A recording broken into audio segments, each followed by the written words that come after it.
Hey fellas, let's have a real talk about how political allegiances affect us, especially when it comes to criminal justice reform and police brutality.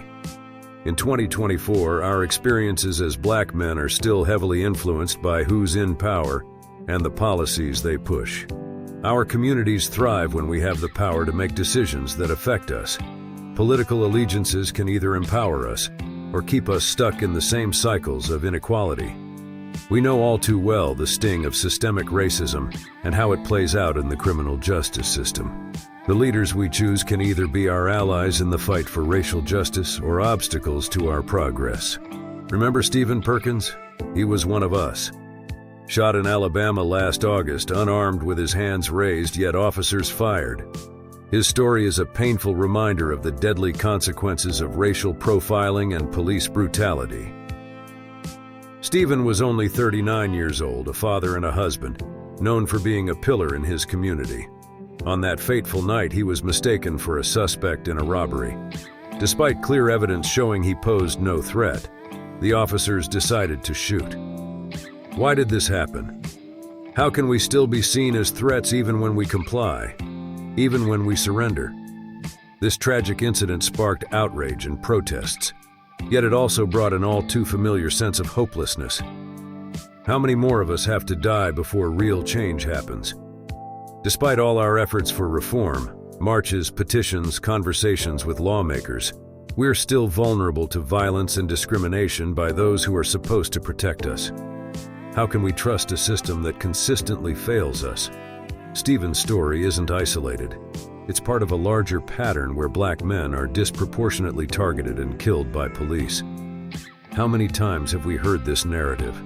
How many more names will be added to the list of lives cut short by systemic racism? As we remember Stephen Perkins, we must ask ourselves, what more can we do to stop this cycle of violence? How can we ensure that our brothers, our sons, our fathers, and our friends don't meet the same fate? These are the questions we need to answer as we continue our fight for justice and equality. Racial tensions are still high in America, stirred by political rhetoric and policies. Vice President Kamala Harris has been pushing for criminal justice reform to address systemic racism.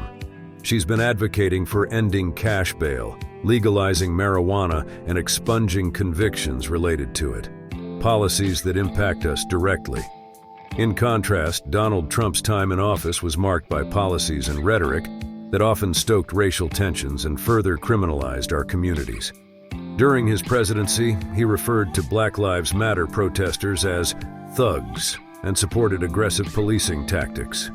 He recently stated that he would give police 100% immunity.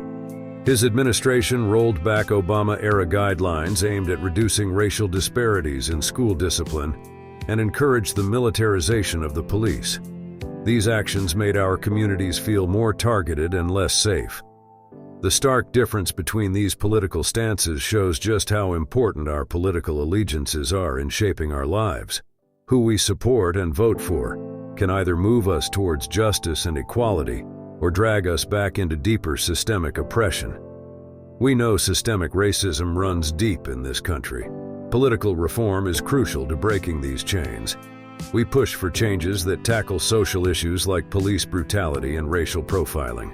But we can't ignore the ongoing battle for voting rights. As efforts to suppress our votes continue, the government has a huge role in protecting our civil rights. We need policies that fight inequality and promote justice. In today's political climate, we must stay vigilant and active, fighting for our rights while facing discrimination head-on. Now let's talk about voting. This isn't just a right, it's a powerful tool for change.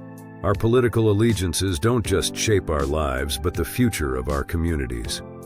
Voting in local, state, and national elections is crucial to pushing for policies that bring justice, equality, and true freedom.